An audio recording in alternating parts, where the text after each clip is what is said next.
Iran വീണ്ടും ആക്രമണ വിധേയമായിരിക്കുന്നു. Iran വീണ്ടും തിരിച്ചടിച്ചിരിക്കുന്നു. എത്രാമത്തെ ആവർത്തിയാണ് ഇത് സംഭവിച്ചിരിക്കുന്നത്? ഇപ്പം ഈ ഒരു സംഭവം ലേറ്റസ്റ്റ് വാർത്തകളനുസരിച്ച് ഇറാൻ ഒരു അമേരിക്കൻ ഓയിൽ ടാങ്കറിനെതിരെ ആക്രമണം നടത്തി, അല്ലെങ്കിൽ വാർണിംഗ് ഷോട്ടുകൾ നൽകി. ഓയിൽ ടാങ്കർ അമേരിക്കൻ പതാക വഹിക്കുന്ന, അമേരിക്കൻ ബന്ധമുള്ള ഒരു ഓയിൽ ടാങ്കർ പേർഷ്യൻ ഗൾഫിൽ നിന്നും ഹോർമൂസ് വഴി പുറത്തേക്ക് പോകാനുള്ള ഒരുക്കത്തിലായിരുന്നു. അതിനെതിരെ ഇറാൻ ആ ഭാഗം നിയന്ത്രിക്കുന്നു എന്നാണല്ലോ ഇറാൻ്റെ ഭാഷ്യം. ഇനിയെങ്കിൽ ഇറാൻ ഗൺഷോട്ടുകൾ വായിച്ചു, പിന്തിരിഞ്ഞു പോകണം എന്നാവശ്യപ്പെട്ടു. പക്ഷേ മുന്നോട്ട് പ്രൊസീഡ് ചെയ്ത കപ്പലിനെതിരെ വീണ്ടും ആക്രമണവുമായി നിന്നപ്പോൾ ആ കപ്പൽ തിരിഞ്ഞുപോയി. പക്ഷേ ഈ ഗൺബോട്ടുകൾക്കെതിരെയും അതിൻ്റെ പ്രഭവ കേന്ദ്രമായ ബന്ദർ അബ്ബാസിന് നേരെയും അമേരിക്ക ആക്രമണം നടത്തി. ഒന്നല്ല, 2 തവണ. 2 ദിവസം മുൻപ് ഒരു ആക്രമണം ഉണ്ടായി. വീണ്ടും ബന്ദർ അബ്ബാസ് ആക്രമണ വിധേയമായിരിക്കുന്നു. ബന്ദർ അബ്ബാസ് വളരെ തന്ത്രപരമായ, സ്ട്രാറ്റജിക്കലി പൊസിഷൻഡ് ഒരു സ്ഥലമാണ്. ഇങ്ങനെ വളഞ്ഞു നിൽക്കുന്ന, ഇറാൻ്റെ പ്രദേശത്തേക്ക് ഉള്ളിലേക്ക് കയറി നിൽക്കുന്ന, ഒമാൻ UAE പ്രദേശങ്ങൾ തള്ളി നിൽക്കുന്ന ഒരു മുനമ്പ് പോലെയാണല്ലോ ഹോർമൂസിൻ്റെ ഒരു ഭൂമിശാസ്ത്രം. അവിടെ ഇറാൻ തീരത്തുള്ള ഹോർമൂസിന് നേരെ അഭിമുഖമായി നിൽക്കുന്ന ഒരു പട്ടണമാണ് ബന്ദർ അബ്ബാസ്. അവിടെ സൈനിക കേന്ദ്രങ്ങളുണ്ട്, ഡ്രോൺ വിക്ഷേപണ തറകളുണ്ട്. അപ്പോൾ ഇറാൻ്റെ 4 ഡ്രോണുകൾ അമേരിക്ക വെടിവെച്ചിട്ടു എന്ന് പറയുന്നു, ഏറ്റവും വൈകി എത്തുന്ന വാർത്തകളനുസരിച്ച്. ഈ ഡ്രോണിൻ്റെ വിക്ഷേപണത്തറ ആക്രമണ വിധേയമായി.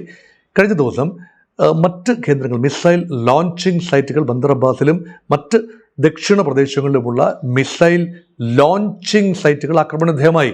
അമേരിക്ക പറയുന്നത് സ്വയരക്ഷാർത്ഥം ആക്രമിച്ചു എന്നാണ് പറയുന്നത്. ഇപ്പോൾ ആ സ്വയരക്ഷാർത്ഥമുള്ള ആക്രമണത്തിന് മറുപടി ഇറാൻ കൊടുത്തിരിക്കുന്നു. അൺഡിസ്ക്ലോസ്ഡ് സോഴ്സുകളിലേക്ക് ഇറാൻ ശക്തമായ ആക്രമണം നടത്തിയതായി IRGC ക്ലെയിം ചെയ്യുന്നു. ഇത് ക്ലെയിമാണ്. ഏത് അമേരിക്കൻ സേനാ താവളത്തിലേക്കാണ്, ഏത് രാജ്യത്തെ ഏത് താവളത്തിലേക്കാണ് ഇറാൻ്റെ റോക്കറ്റുകൾ ചെന്നത്, അത് വീണിട്ടുണ്ടോ, നാശനഷ്ടങ്ങൾ ഉണ്ടായിട്ടുണ്ടോ, മാധ്യമങ്ങൾക്ക് റിപ്പോർട്ട് ചെയ്യാൻ കഴിഞ്ഞിട്ടില്ല. പക്ഷേ Iran claims that Iran has hit back. അങ്ങനെയെങ്കിൽ വെടിനിർത്തൽ കരാർ അവിടെ തകർന്നു കഴിഞ്ഞു. ഏതാണ്ട് 39 ദിവസം നീണ്ടുനിന്ന യുദ്ധം, അതിനുശേഷം 7 ആഴ്ച നീണ്ട ഒരു സമാധാന, അസുഖകരമായ സമാധാനം, അതായത് വെടിനിർത്തൽ, അതൊരു കരാറൊന്നുമില്ലാതെയുള്ള വെടിനിർത്തൽ, ഇപ്പോഴിതാ ഒരു കരാറിലേക്ക് എത്തി നിൽക്കുന്നു എന്ന സൂചന. ആ കരാർ അനൗപചാരികമായി ഇറാനിൽ നിന്നും ചില മാധ്യമങ്ങൾ, സ്റ്റേറ്റ് കൺട്രോൾഡ് മീഡിയയുടെ ചില വിങ്സ് അത് പുറത്തുവിട്ടിരിക്കുന്നു. ആ പുറത്തുവിട്ടിരിക്കുന്ന കാര്യങ്ങൾ അമേരിക്കയ്ക്ക് അത്ര ശുഭ സൂചകമല്ല. അപ്പോൾ ട്രംപ് വിരളി പിടിച്ചുകൊണ്ട് അങ്ങനെയല്ല എന്ന് തെളിയിക്കാൻ വേണ്ടി നടത്തുന്ന ചില ശക്തി പ്രകടനങ്ങളാണോ എന്ന ചിന്തയും ഇവിടെ പ്രബലമാണ്. ഇനി എന്താണ് ആ അൺഒഫീഷ്യൽ റിപ്പോർട്ട്സ്, അതായത് പുറത്തു വന്നതും അമേരിക്കയുടെ സ്ഥിരീകരണം ഇല്ലാത്തതും, ഇറാൻ ഗവൺമെൻറ് ഔപചാരികമായി സ്ഥിരീകരിക്കാത്തതും, എന്നാൽ ഇറാൻ വാർത്താ മാധ്യമങ്ങളിൽ വന്നതുമായ ആ റിപ്പോർട്ടിൻ്റെ ഉള്ളടക്കം എന്താണെന്ന് കൂടി പരിശോധിക്കാം. അതിലെ ഒരു കാര്യം, ഹോർമൂസ് കടലിടുക്ക് ഇറാൻ തുറക്കാൻ ധാരണയാകുന്നു. അതാണ് ഫ്രെയിം വർക്ക്, അതാണൊരു MOUവിൻ്റെ ഫ്രെയിം വർക്കാണ് ഈ പറയുന്ന കാര്യങ്ങൾ. MOU ആയിട്ടില്ല, അത് സൈൻ ചെയ്യുന്നതിന് മുൻപുള്ള ഒരു വിശദമായ ഫ്രെയിം വർക്ക്, ആ നക്കൽ, അതാണ് പറയുന്നത്. അതിന് ബദലായി ഇറാൻ ഹോർമൂസ് തുറന്നു കൊടുക്കാൻ പോകുന്നു കുറച്ചു കാലത്തേക്ക്. ഉടനടി തന്നെ അമേരിക്ക ഇറാൻ്റെ നാവിക താവളങ്ങൾ, അതായത് തുറമുഖങ്ങൾ കേന്ദ്രീകരിച്ചുള്ള നാവിക താവളങ്ങൾക്ക് നേരെയുള്ള ഉപരോധം അവസാനിപ്പിക്കുന്നു. അങ്ങനെ സുഗമമായി ഇറാനിൽ നിന്നും എണ്ണയും മറ്റു കാര്യങ്ങളും പുറത്തേക്കും ഇറാൻ്റെ അവശ്യ സാധനങ്ങൾ അകത്തേക്കും കൊണ്ടുവരാനുള്ള സുഗമമായ പാത ഒരുങ്ങുന്നു. ഇതാണ് ആദ്യത്തെ നിഗമനം. പക്ഷേ ഇറാൻ ഇപ്പോൾ പറയുന്നത് അങ്ങനെയല്ല. ഇറാൻ ഇപ്പോൾ പറയുന്നത് ആ ഒരു രീതിയിലുള്ള ധാരണയൊന്നും ഉണ്ടായിട്ടില്ല.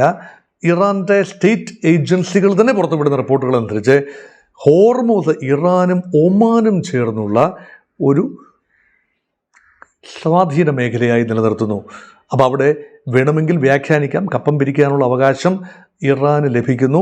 ഒമാൻ അതിന് കൂട്ടുനിൽക്കുന്നു. ഒമാൻ പേർഷ്യൻ ഗൾഫിൽ തുല്യ സ്റ്റേക്കുള്ള ഒരു രാജ്യമാണ്. ഞാൻ നേരത്തെ പറഞ്ഞല്ലോ, ഹോർമോസിലേക്ക് തള്ളി നിൽക്കുന്ന ഒമാൻ്റെ ഭാഗങ്ങളുണ്ട്. അപ്പോൾ ടെറിട്ടോറിയൽ വാട്ടർ കൺവേർജ്. അപ്പോൾ ആ രീതിയിൽ വിവക്ഷിക്കുന്ന ആളുകളുണ്ട്. പക്ഷെ അവിടെയും ഇറാൻ്റെ ഔപചാരികമായ സ്ഥിരീകരണം അതിനുമില്ല. ടോൾ പിരിക്കുന്നു എന്ന് നേരത്തെ പറഞ്ഞുവെങ്കിലും കൃത്യമായി ടോൾ പിരിച്ചിട്ടുണ്ടോ, പിരിച്ചിട്ടുള്ളത് എത്രയാണ്, ഒരു വിവരവുമില്ല.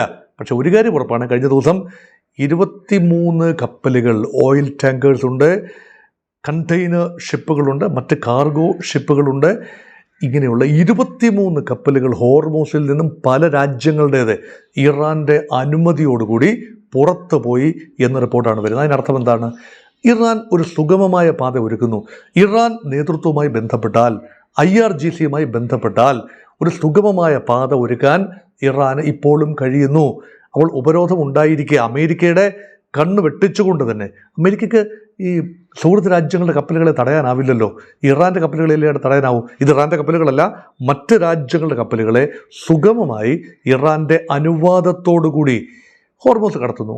അതിൻ്റെ വിശകലനം ഇങ്ങനെയാണ് പോകാവുന്നത്. ഒന്ന്, മൈനുകൾ വിതറിയിട്ടുണ്ടെങ്കിൽ അതെവിടെയെല്ലാമാണ്, ഏത് തരത്തിലുള്ള മൈനാണ്, അപകട മേഖല എവിടെയെല്ലാമാണ്, ഇതെല്ലാം അറിയാവുന്നത് ഇറാന് മാത്രമാണ്. അപ്പോൾ അമേരിക്കയ്ക്ക് ഒരു ഊഹമുണ്ടാവാം, ഇന്നയിടത്തുകളൊക്കെ മൈനുകൾ വിതറിയിട്ടുണ്ടാവാം എന്ന ഊഹമുണ്ടാകാം. അപ്പോൾ ഇറാൻ്റെ കരയോട് ചേർന്നുള്ള ഭാഗങ്ങൾ ഇറാൻ നിശ്ചയിക്കുന്ന ഒരു ട്രാക്ക്, ഒരു ട്രാജക്ടറി, അതിലൂടെ വേണം കപ്പലുകൾ പോകാൻ. ഒരു പക്ഷേ ഇറാൻ്റെ അകമ്പടി കപ്പലുകളുടെ സഹായത്തോടു കൂടി ഇറാൻ മുൻകൂട്ടി നിശ്ചയിച്ച് നൽകുന്ന റൂട്ട് മാപ്പ് അനുസരിച്ച് ഒരു പക്ഷേ കപ്പം കൊടുത്തുകൊണ്ട് തന്നെ, ടോള് കൊടുത്തുകൊണ്ട് തന്നെ ഈ കപ്പലുകൾ പുറത്തു പോയിരിക്കാനുള്ള സാധ്യതയുണ്ട്. ഇത് അഭംഗുരം തുടർന്നാൽ അമേരിക്കയ്ക്ക് ബുദ്ധിമുട്ടാണ്. ഇറാന് നേരെ ഉപരോധം ഇവിടെ നിൽക്കും. ഇറാനിലേക്ക് ഒന്നും വരില്ല, ഇറാൻ്റെ എണ്ണക്കപ്പലുകൾക്ക് പോകാനാവില്ല, അത് അമേരിക്ക ആക്രമിക്കും. പക്ഷെ മറ്റ് രാജ്യങ്ങളുടെ എണ്ണക്കപ്പലുകളും ഒക്കെ വൻതോതിൽ ഇറാന് ചുങ്കം കൊടുത്തുകൊണ്ട് പോയി കഴിഞ്ഞാൽ അത് ബുദ്ധിമുട്ടാകും. അതുകൊണ്ടാണ് ഇവിടെ ഒരു തീർച്ചമൂർച്ച ഉണ്ടാകണം. പൊതു തെരഞ്ഞെടുപ്പ് വരാൻ പോകുന്നു. ട്രംപ് വീണ്ടും വീണ്ടും പറയുന്നു, ഇടക്കാല തെരഞ്ഞെടുപ്പ് തനിക്കൊരു വിഷയമല്ല. ഇടക്കാല തെരഞ്ഞെടുപ്പിൻ്റെ പേര് പറഞ്ഞുകൊണ്ട് തന്നെ ബുദ്ധിമുട്ടിച്ചുകൊണ്ട് ഒരു തീരുമാനത്തിലെത്തിക്കാൻ ഇറാൻ ശ്രമിച്ചാൽ നടക്കില്ല. പക്ഷേ ഇറാൻ അല്ലല്ലോ തീരുമാനം ബുദ്ധിമുട്ടിക്കുന്നത്, അമേരിക്ക തന്നെയാണ് ഇത് പറയുന്നത്. മാറിയും മറിഞ്ഞും ഇറാൻ്റെ ഭാഗത്തു നിന്നല്ല ഈ പ്രസ്താവന ഒന്നും വരുന്നത്. ഇതെല്ലാം വരുന്നത് ഡൊണാൾഡ് ട്രംപിൻ്റെ ഭാഗത്ത് നിന്ന് മാത്രമാണ്. അപ്പോൾ ട്രംപ് വളരെ പരിക്ഷീണനാണ്. ട്രംപിന് അലൈസ് എല്ലാം നഷ്ടപ്പെട്ടുകൊണ്ടിരിക്കുകയാണ്, ലോക പിന്തുണ കുറഞ്ഞുകൊണ്ടിരിക്കുകയാണ്. എങ്ങനെയെങ്കിലും പിടിച്ചു കെട്ടണം എന്ന ചിന്ത ഡൊണാൾഡ് ട്രംപിന് ഉണ്ട് എന്ന് വേണം കരുതാൻ. അപ്പോൾ എങ്ങനെയാണ് മറ്റ് കാര്യങ്ങൾ തീരുമാനിക്കുക? ട്രംപ് കഴിഞ്ഞ ദിവസം പറഞ്ഞു, ട്രൂത്ത് സോഷ്യലിലൂടെയുള്ള എല്ലാം ട്രൂത്ത് സോഷ്യലാണല്ലോ അദ്ദേഹം ഉപയോഗിക്കുന്നത്, അതിലൂടെ പറഞ്ഞിരിക്കുന്നു, അദ്ദേഹം പൊട്ടിത്തെറിക്കുകയാണ്. പത്രലേഖകരെ കണ്ടപ്പോഴും അദ്ദേഹം പൊട്ടിത്തെറിക്കുകയാണ്. അദ്ദേഹം പറയുന്നു, ഇറാൻ സമ്പുഷ്ടീകരിച്ച യുറേനിയം തങ്ങൾക്ക് നൽകാം, അല്ലെങ്കിൽ മറ്റൊരു രാജ്യത്തേക്ക് മാറാം എന്ന് സമ്മതിച്ചു, എങ്കിൽ പോലും ഉപരോധത്തിന് ഇളവ് നൽകില്ല. ഇത് ഒരു കടന്നു കൈയാണ്. കാരണം ഒരു ചർച്ച ഫലപ്രദമാകണമെങ്കിൽ ഒരു പാലമിട്ടാൽ അങ്ങോട്ടും ഇങ്ങോട്ടും ഉണ്ടാകണം. ആണോ വിഷയമായിരുന്നുള്ള വിഷയം? ഇറാൻ്റെ സമ്പുഷ്ടീകരിച്ച യുറേനിയം 440ഓളം കിലോഗ്രാം ഉണ്ട്. അത് സുരക്ഷിതമായി കൈമാറാൻ ഇറാൻ സമ്മതിച്ചാൽ ബാക്കി എന്താ ചെയ്യേണ്ടത്? അമേരിക്ക അതിനെ ഗ്രേസ്ഫുള്ളായി അക്സെപ്റ്റ് ചെയ്യുകയും ഇറാനെതിരെയുള്ള ഉപരോധങ്ങൾ മാറ്റുകയും ചെയ്യണം.